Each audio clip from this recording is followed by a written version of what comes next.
Bonjour à toutes et à tous, ici c'est Havard et on se retrouve pour une nouvelle vidéo sur la chaîne Eureka, j'espère que vous allez bien. Mais qu'est-ce que tu fais là? Bah je sais pas, je voulais lancer la vidéo moi pour une fois, voir ce que ça fait. Mais t'as écrit quelque chose au moins? Ah bah non. On échange du coup? Ah bah oui.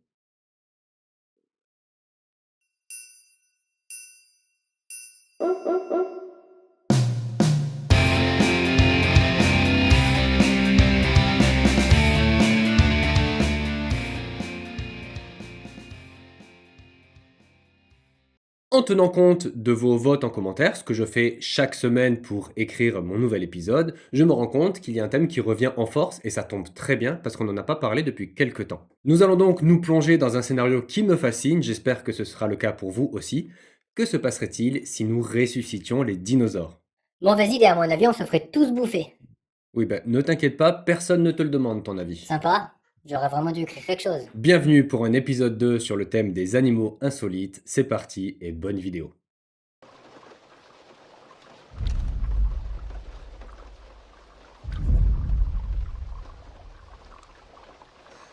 Pour explorer cette question, nous allons nous pencher sur plusieurs thèmes, dont la faisabilité scientifique et morale d'un tel projet, et la fiction en parlant des films de la franchise Jurassic Park et Jurassic World. Je prépare le popcorn.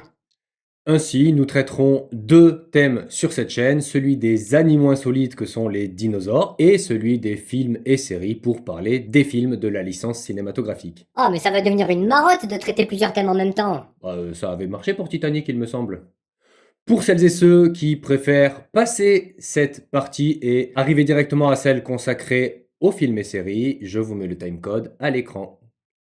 Mais avant de se lancer dans les hostilités, il me semble important de faire un point général sur la définition de dinosaure qui n'est pas forcément la même pour tout le monde.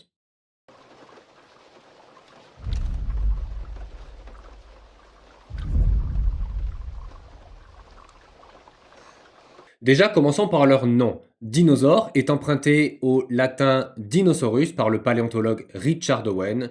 Dinosaurus composé lui-même de deux mots grecs, deinos qui veut dire terriblement grand et sauros qui veut dire lézard. Les dinosaures sont donc des lézards terriblement grands. Ok, donc c'est un mot latin composé de deux mots grecs. Oui, et c'est pas rare dans les domaines de la science comme par exemple la taxonomie ou la phylogénétique. À tes souhaits? C'est vrai qu'on a déjà parlé de taxinomie dans l'épisode sur les espèces eusociales, mais on n'a pas encore abordé la phylogénétique. Alors, pour faire simple et ne pas perdre les gens avec des mots trop savants sur un sujet qui pourtant me passionne littéralement, on va dire que la phylogénétique, c'est l'étude de liens de parenté entre les espèces. Alors, pourquoi c'est important? J'allais poser la question. Eh bien, principalement pour deux raisons. Déterminer ce qu'est réellement un dinosaure et savoir pourquoi ils ont disparu et même si ils ont vraiment disparu.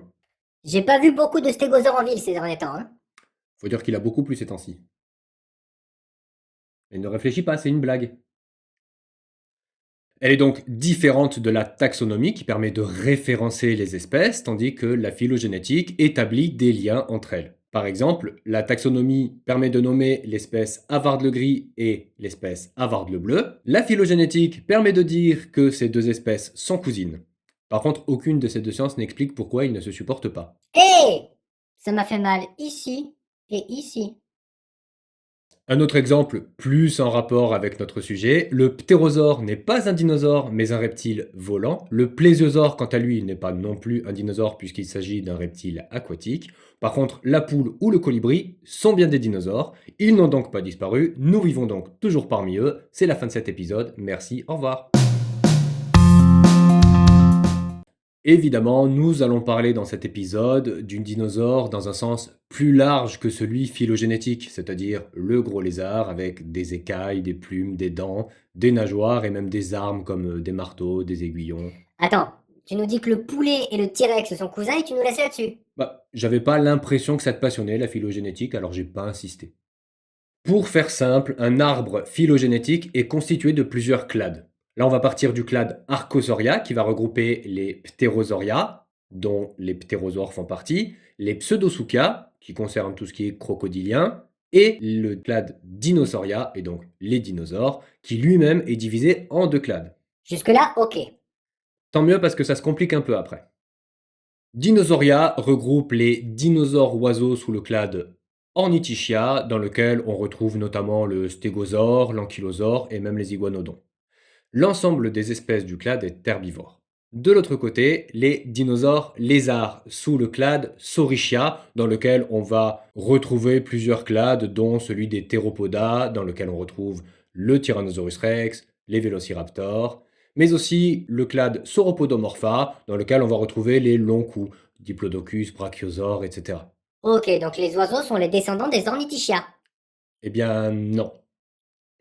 Pour trouver les oiseaux, on va devoir faire un grand saut sur cet arbre phylogénétique, mais du côté de la branche des Théropoda. On y retrouve les Colurosauria, qu'elles font partie les T-Rex par exemple, et qui donneront le clade Maniraptora, duquel découle lui-même le clade qui nous intéresse, c'est-à-dire Aves, du latin avis, qui veut dire oiseau. Donc les dinosaures oiseaux sont des lézards éteints et les dinosaures lézards sont des oiseaux toujours en vie. Dit comme ça paraît étrange, mais oui. Eh, c'est pas moi qui ai inventé la phylogénétique, hein? Bon, en vrai, les théropodas sont souvent désignés comme étant un clade paraphylétique, mais une récente étude qui date de 2017 les classe plutôt côté Ornithischia et donc nos fameux dinosaures oiseaux, de quoi retomber sur nos pattes. Les pattes de canard!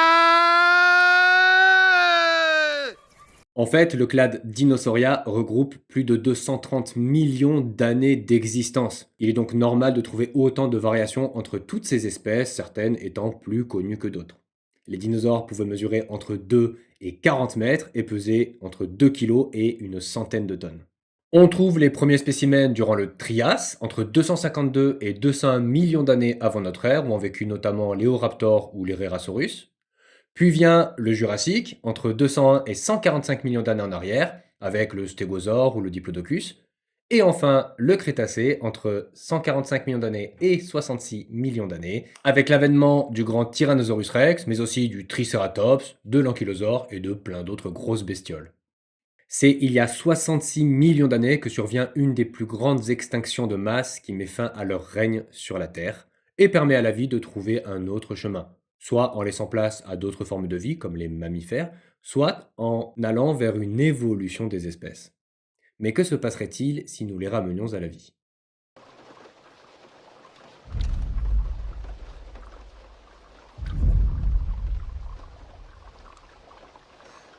Déjà, on attend les moyens. Est-ce que la science permet une dé-extinction des dinosaures? Et si oui, comment ça marche?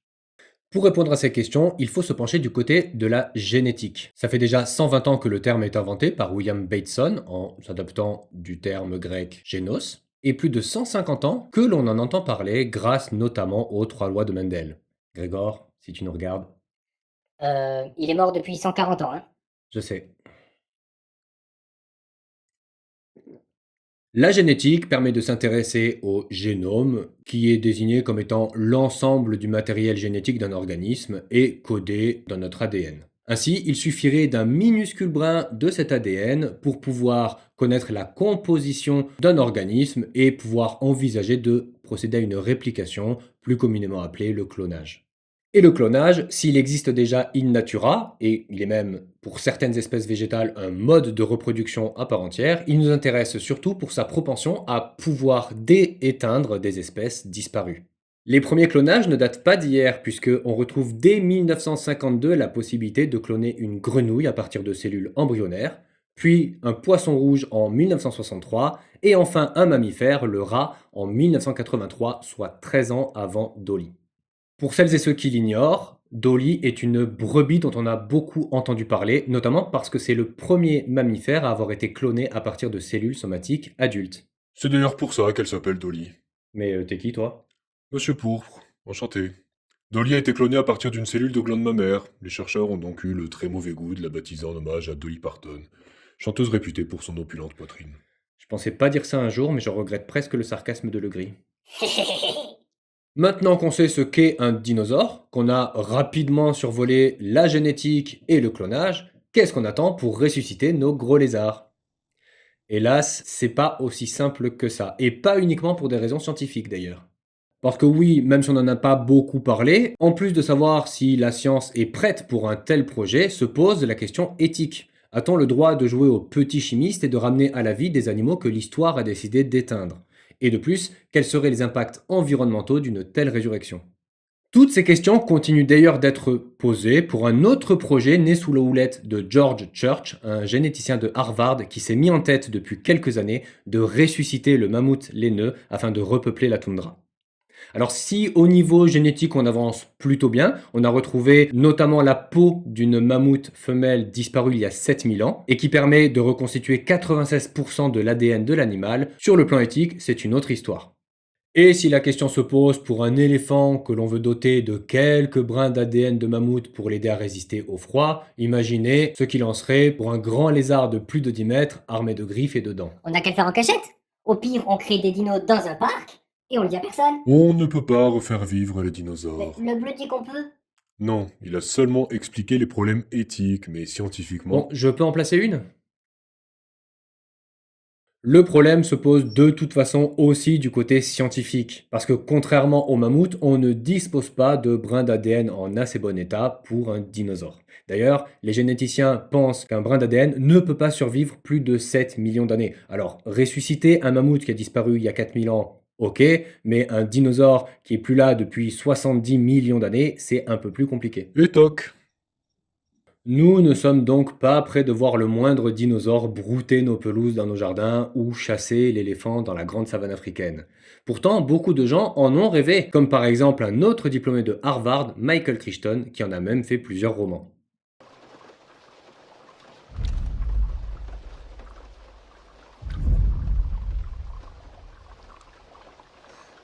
Michael Crichton est un auteur à succès, hein. Il suffit de voir sa bibliographie pour ne pas avoir peur d'employer les termes. Il est à l'origine de plusieurs romans qui seront adaptés au cinéma, comme par exemple Harcèlement, avec Michael Douglas et Demi Moore, et signé par Barry Levinson, Sphère, du même réalisateur, avec Dustin Hoffman, Sharon Stone ou encore Samuel L. Jackson, et le film de John McTiernan, Le 13e guerrier, avec Antonio Banderas.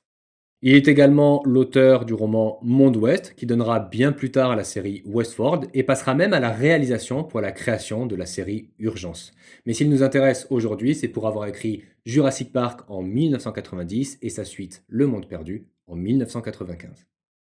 Petite anecdote bonus, Crichton travaille sur ce projet depuis 1983. À l'époque, son histoire, écrite sous forme de scénario, raconte la résurrection d'un ptérosaure vu par les yeux d'un enfant. Malheureusement pour lui, cette version ne trouvera pas la grâce de son lectorat test. En même temps, le ptérosaure n'est pas un dinosaure, mais un reptile volant. Il a déjà dit ça, espèce de faillot. Bref, après plusieurs réécritures, Crichton nous livre un best-seller qui sera adapté en 1993 par Steven Spielberg.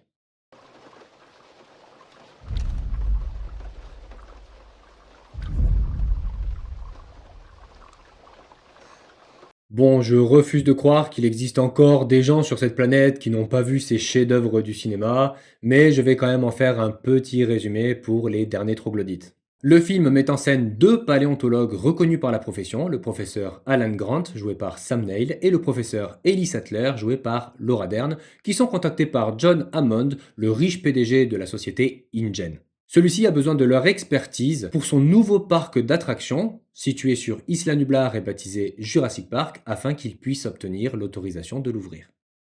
Invités sur les lieux, les deux paléontologues, rejoints par le professeur Ian Malcolm, mathématicien adepte de la théorie du chaos interprété par Jeff Goldblum, vont s'apercevoir que John Hammond a réussi à faire ressusciter les dinosaures.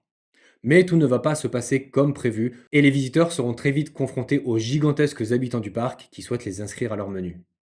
Le film devient rapidement le plus gros succès au box-office mondial, dépassant le record précédemment obtenu par E.T. Décidément, il a le vent en poupe, hein, ce Spielberg. Oui, d'autant que le record ne sera battu que par l'immense film dont nous avons parlé sur l'épisode 1 des films et séries. Titanic. Oui, c'était pas une devinette, hein. Tout comme le livre, le film aura droit à sa suite en 1997 et reprend le même titre que le roman. Titre qui d'ailleurs est un hommage direct au livre paru en 1912, Le Monde Perdu, écrit par Sir Arthur Conan Doyle, qui est entre autres le papa de Sherlock Holmes.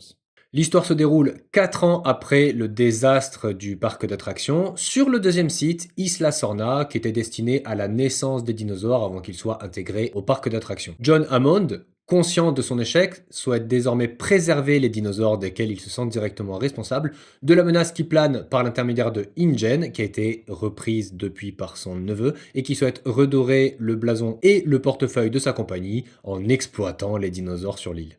Et pour ça, John décide d'envoyer une équipe sur place, dont fera partie malgré lui le professeur Ian Malcolm, survivant du premier désastre. Et au cas où vous en doutiez, là encore, la relation entre l'humain et le dinosaure va davantage s'apparenter à celle qu'entretient le Big Mac avec l'américain moyen. Je trouve cette comparaison très médiocre. Le succès de ce film sera plus mitigé, même si l'on salue tout autant les prouesses réalisées par l'équipe technique en charge des effets spéciaux, on trouve le scénario un peu plus light, ce qui n'empêchera pas ce second opus d'être un nouveau succès commercial. Nouvelle petite anecdote bonus, Crichton n'avait pas l'intention de créer un deuxième livre, mais a cédé à la pression exercée par les fans suite au succès du premier film. 6 ans après Le Monde Perdu, le troisième film sort sous le simple titre de Jurassic Park 3 et sera le premier qui ne sera pas une adaptation d'un livre de Michael Crichton et qui ne sera même pas réalisé par Steven Spielberg qui se contente de la casquette de producteur. C'est finalement le réalisateur Joe Johnston, notamment connu pour avoir réalisé Jumanji, qui en prendra les commandes. Il s'était déjà proposé pour réaliser Le Monde Perdu à la base. Ok, donc toi ton rôle ça va être d'apporter des précisions dans ma vidéo et le gris garde celui de m'interrompre sans cesse pour rien. Hey! On retrouve au casting Sam Neill, qui reprend le rôle du professeur Alan Grant, absent lors du second opus, et qui sera accompagné cette fois de la famille Kirby, interprétée par William H. Macy et Thea Leoni. Dont tu étais très amoureux quand tu as découvert le film Family Man. Et ça se dit pas ces choses-là. Bien fait. L'histoire se déroule de nouveau sur le second site Isla Sorna, où les dinosaures sont livrés à eux-mêmes et qui attire un nombre de touristes phénoménal, dont un petit garçon qui disparaît subitement. Alan Grant et son assistant Billy vont être menés sur l'île sous de faux motifs par la famille Kirby, qui en fait cherche à retrouver Eric, leur petit garçon disparu depuis plusieurs semaines. S'ensuit une chasse à l'homme où les chasseurs vont devenir les chassés, notamment par des vélociraptors très intelligents et des ptérosaures affamés. Bon, même si on parle d'un film qui n'est pas directement adapté d'un des romans, il faut savoir qu'il comporte de nombreuses scènes qui sont tirées des œuvres de Michael Crichton et qui n'ont pas encore été exploitées dans les 2 premiers films de la saga. On y retrouve notamment l'attaque dans la volière, la découverte du nid des raptors ou même la course du spinosaure dans la lagune lorsque nos aventuriers sont à bord d'un radeau. Tout comme le second film, Jurassic Park 3 recevra un accueil mitigé et malgré un nouveau succès commercial porté par le courant de la licence et l'intérêt du public pour les dinosaures, sera le moins bon des trois, à tel point qu'il condamnera pendant plusieurs années la série à ne pas vouloir de suite supplémentaire. Il faut savoir que le film connaîtra une production cauchemardesque entachée par plusieurs démissions, des remaniements et même des réécritures totales du script. Une des versions d'ailleurs proposait que le professeur Alan Grant, afin d'étudier les dinosaures de plus près, entrait clandestinement sur l'île d'Isla Sorna, le second site, dans lequel il se comportait comme un Robinson Crusoe autour de cette faune jurassique, et franchement cette version-là, je regrette de ne pas l'avoir vue.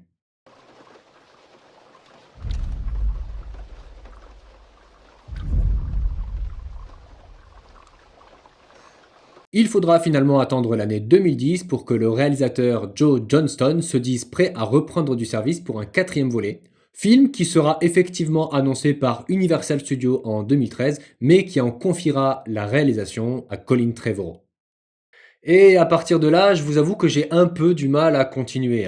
Fan de la première heure de la trilogie originelle, j'attendais ce reboot avec impatience. Et sans être départi d'une certaine qualité, avec des scènes intéressantes, un très très bon casting, je trouve qu'il est quand même clairement en deçà des attentes et donc de la qualité des premiers films.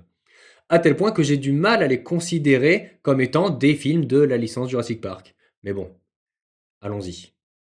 Le premier Jurassic World, 4e film de la licence, sort donc en 2015 et répète un petit peu le scénario du premier opus. On y retrouve la société InGen, cette fois rachetée par Simon Masrani, qui décide de créer un parc à dinosaures, de ressusciter ceux-ci, tout comme l'avait fait John Hammond avant lui.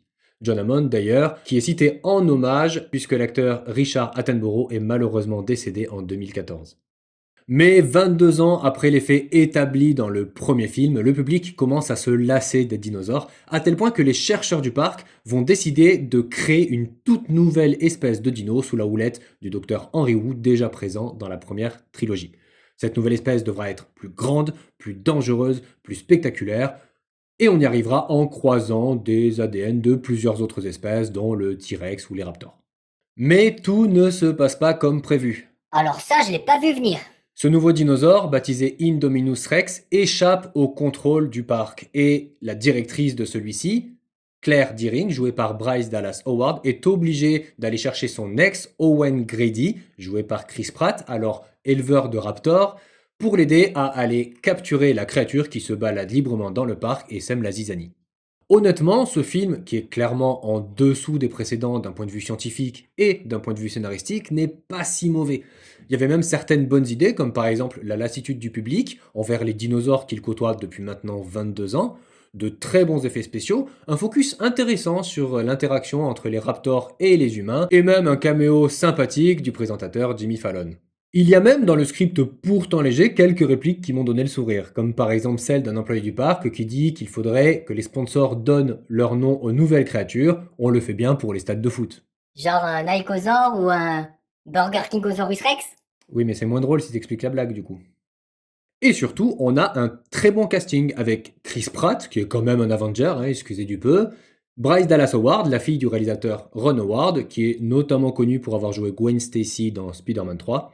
D'ailleurs, plus tard, elle réalisera 2 épisodes d'une série que j'adore, The Mandalorian, dont on risque de parler sur cette chaîne, mais n'allons pas trop vite en besogne.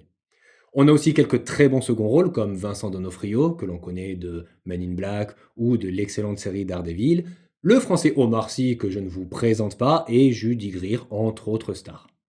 Le film reçoit un accueil correct aux États-Unis, où si l'on considère qu'il n'est pas à la hauteur des films de Steven Spielberg, il reste un bon divertissement.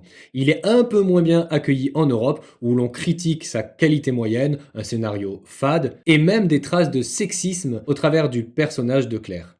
Mais ce qui déplaît le plus au public est d'ordre paléontologique. En effet, depuis les années 90, on a fait d'énormes progrès et de nombreuses découvertes sur les dinosaures, notamment avec la présence de plumes, leur couleur, leur taille, leur comportement. Pourtant, tout cela ne fait pas partie de ce nouveau film qui se contente de copier un petit peu la licence précédente, qui elle avait l'excuse de ne pas savoir.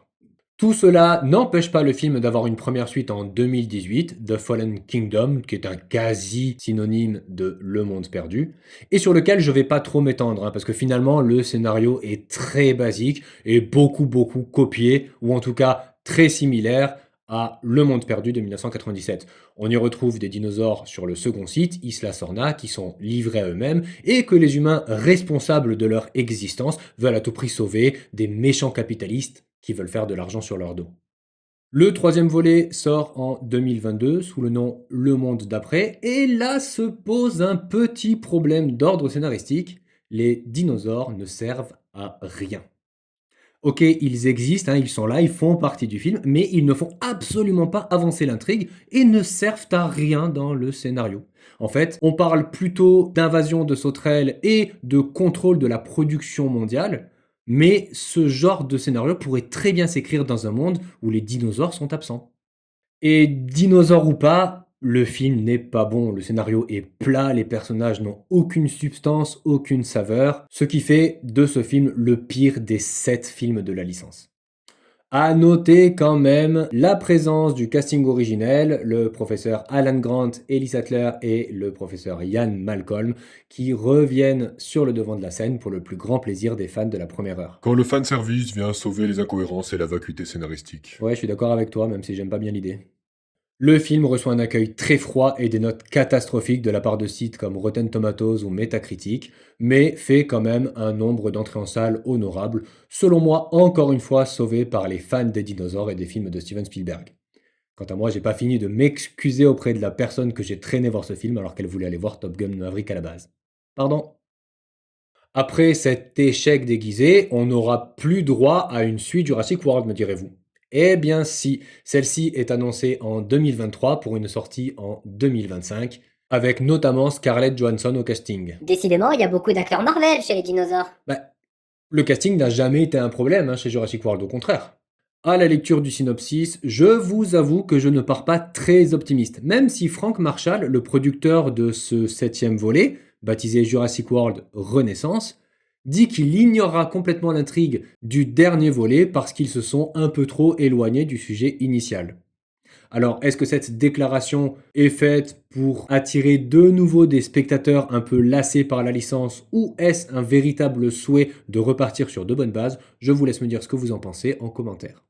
En résumé, nous sommes aussi près de voir les dinosaures éteints au cinéma que ramenés à la vie dans le vrai monde. Mais ce qui est certain, c'est que la fascination qu'ils suscitent 66 millions d'années après leur disparition, elle, n'est pas prête de s'éteindre. De nouvelles espèces de dinosaures sont découvertes régulièrement et les avancées dans la science et la génétique nous permettent de rêver qu'un jour, pourquoi pas, nous aurons notre Triceratops à la maison. Ou des raptors pour les plus téméraires. D'ailleurs, il paraît que vous pouvez faire avancer la science en vous abonnant à cette chaîne et en la partageant à votre entourage. C'est complètement inexact. Oui, en tout cas, moi ça m'aide énormément, ça me soutient et me permet de vous proposer toujours plus de contenu, donc merci à celles et ceux qui le feront.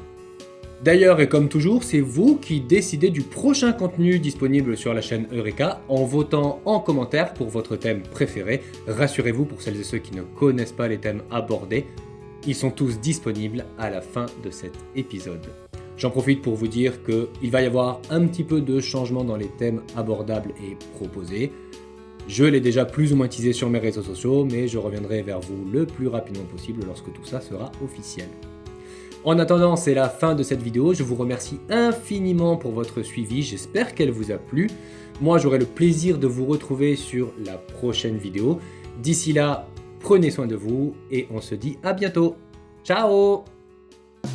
Alors toi aussi t'es un Harvard? Il faut croire, oui. Et t'es là depuis combien de temps? Suffisamment pour m'être aperçu qu'une intervention était nécessaire. Comment ça? Je trouve le bleu très imprécis par moment et j'ai estimé qu'il avait besoin d'aide. Et moi alors? En plus, il écrit énormément de choses qu'il ne dévoile pas par peur de rallonger les vidéos, et je trouve ça scandaleux de ne pas apporter le plus de précision possible sur le sujet. Mais moi je l'ai déjà dans les vidéos. Mais autant essayer d'être le plus pointu possible sur des thèmes importants. Non mais, d'accord, mais je suis dispo pour l'aider quand il faut. Surtout qu'il est essentiel de... Oh, monsieur Pourpre! Et moi alors? Contente-toi de continuer à faire ce que tu fais. C'est-à-dire? Ce que tu proposes déjà, jouer le pitre, le clown, la hurie, qui comprend rien, enfin, tout son côté Excel. Je l'avais pas vu venir celle-là. Je sens que les prochains tournages vont être éprouvants. Comment ça?